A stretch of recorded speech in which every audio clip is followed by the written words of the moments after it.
Yeah, thank you very much for the opportunity to present the project candidate eFTI4EU. It is still a candidate. We hope also that we get this project financed. The decision will be taken, and I think also on around the 20th, 22nd of June, I guess. And yeah, let's fingers crossed for that. So first question to you all, hands up, who does know the FT time plan from the Commission? It's, yeah, approximately the half of you. Okay. So let's tell a little bit about the time plan. The time plan foresees that we will have an FT system running by the end of 2025. And there it is needed to have a harmonized system working cross-border in a fine way. So if there is maybe a Romanian truck stopped in the Netherlands, then the Netherlands authorities can ask for the electronic documents and see what is in the truck and can check it. So that requires a lot of harmonization, and yeah, and the time plan is quite ambitious. We are still waiting for the current delegated acts and implementing acts, which explain the architecture, which explain the data sets that need to be shared. So we are expecting that after summer to be adopted. Then we will talk about with the Commission also about the certification and so on. So we will have also a delegated act for that. And so the time plan is quite ambitious, and we need to take the member states with us and facilitate the implementation of FT, because what we get at the end is a legal text in an implementing act and a delegated act, which means that needs to be translated in real specifications so that developers can implement an FT system.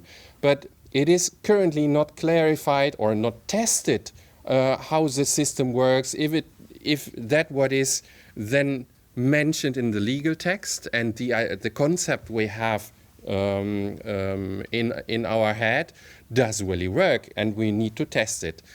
So if you have that in mind, the testing or the translation of the documents into specifications, then the implementation, development, testing, and so on, you see these 2 years are maybe not enough. But we need to accelerate and do our best, and therefore we joined together with 9 member states in the project eFTI4EU to facilitate the introduction of eFTI4EU.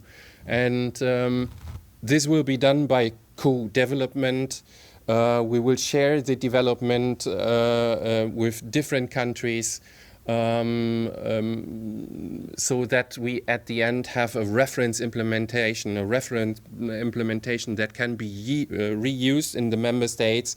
If you have a reference implementation, this maybe guarantees or ensures that you have a well-defined exchange, which could facilitate also the testing afterwards, and maybe not that much errors and issues will hopefully occur. The project is dealing also with some questions on which FT platform authority can find the appropriate data set in the case of a check, how to run setting of the rules and setting up national query systems to fit all these international destination for queries. These FT gates that need to be set up, that needs to communicate which is with the other FT gates in other countries. We need also a quite good, well-functioning architecture and also a kind of rule set. We need to clarify also once we have the specifications, how to maintain these specifications. Because when first errors occur, you need to modify, adapt your specification, and that will all be done in the project.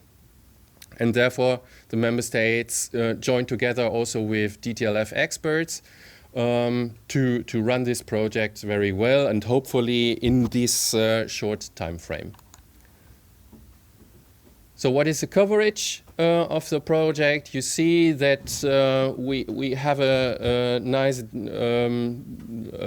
corridor in the project. So there are 9 member states covering a broad area of Europe. The blue parts are the partners in the project, and the brown parts are the observers.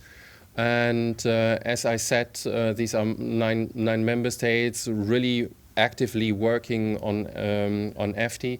And yeah, we have a project budget of 28.4 million, and in total 22 partners. So that is the time frame. I have also, I can also see it here. This is a match of the eFTI time plan to the project time plan. One, can we expect what? Means, one, can we expect the delegated acts and the implementing acts? And we aligned that also with the submission of the eFTI4EU project. So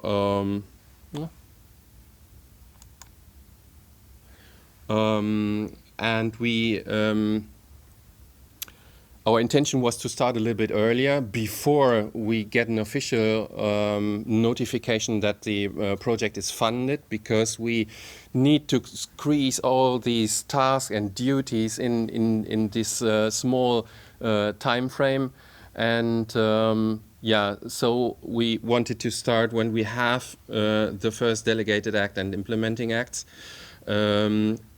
Currently, this time or the acts are a little bit shifted, but nonetheless, there are a lot of tasks that we can already arrange, like the introduction of national roadmaps and working on national roadmaps to collect what are the ideas of the different countries, what is already there, are there special needs, special requirements, and so on, so that can be prepared.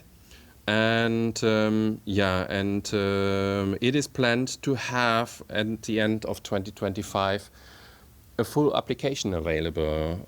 Although it is mentioned in the call that we are dealing with pilots, these pilots should be ready or very approximately or very close to operational system, because we do not have the time to transform the pilots into an operational system. So they have to work somehow at the end of 2025. And that is the reason why we put the project end on 2026, in the first quarter of 2026, to react also on some time, some shifts for the delegated acts and implementing acts. Yeah, and so 2026 will be the end of the project then. Yeah, and that is a very complex structure, very complex task we have to fulfill. And this is represented in a very complex project structure. And we have 4 work packages. One of the most important work package is the work package 1. It is the horizontal alignment, because these 27 member states need to have a aligned, working and harmonized system, and therefore we need to prepare the implementation and specification of the system, and therefore we have defined in work package 1 5 tasks that deals with the requirements analysis. What is already there in the member states?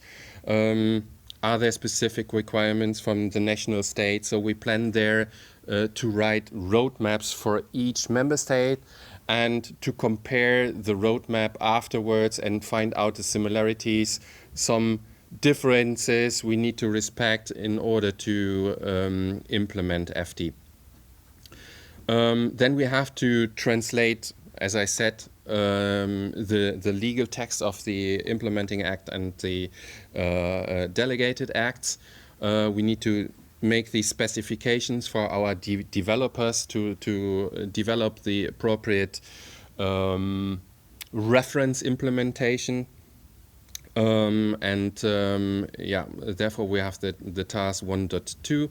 Then we need to take care about the common rule set. So common rules like how I do onboard an FT platform. What is the process of registration? Can every platform register at every FT gate, so on? Yeah? And these needs to be defined because the Commission does not do that. And we need to have clearance on the maintenance process, as I already mentioned. We have to define the functionalities of the FT gates that will be implemented in the project, and of course we need to discover, are there some legal impacts, some issues with a legal implementation. Is it possible to implement FT in each country? Of course, there have been analyses made by the Commission,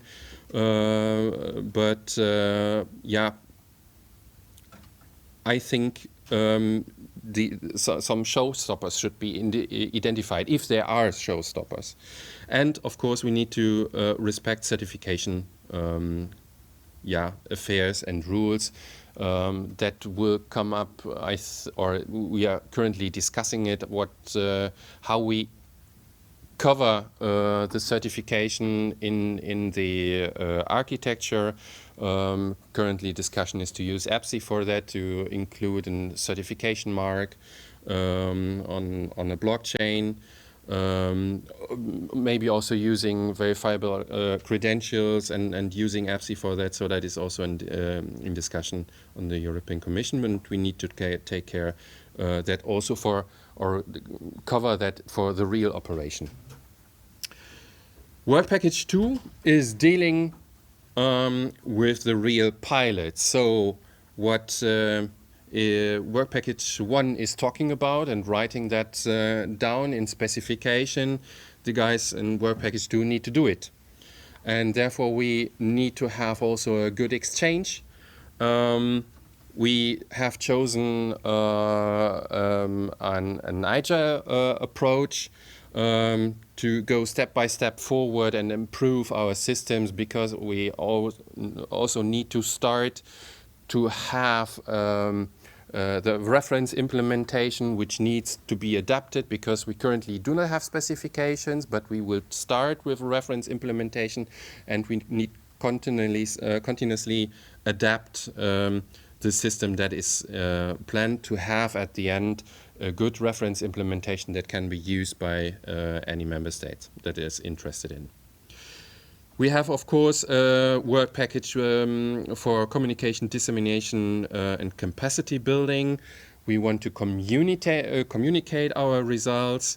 We are planning national events, EU workshops to make all member states and stakeholders aware what we are doing. What's happening now?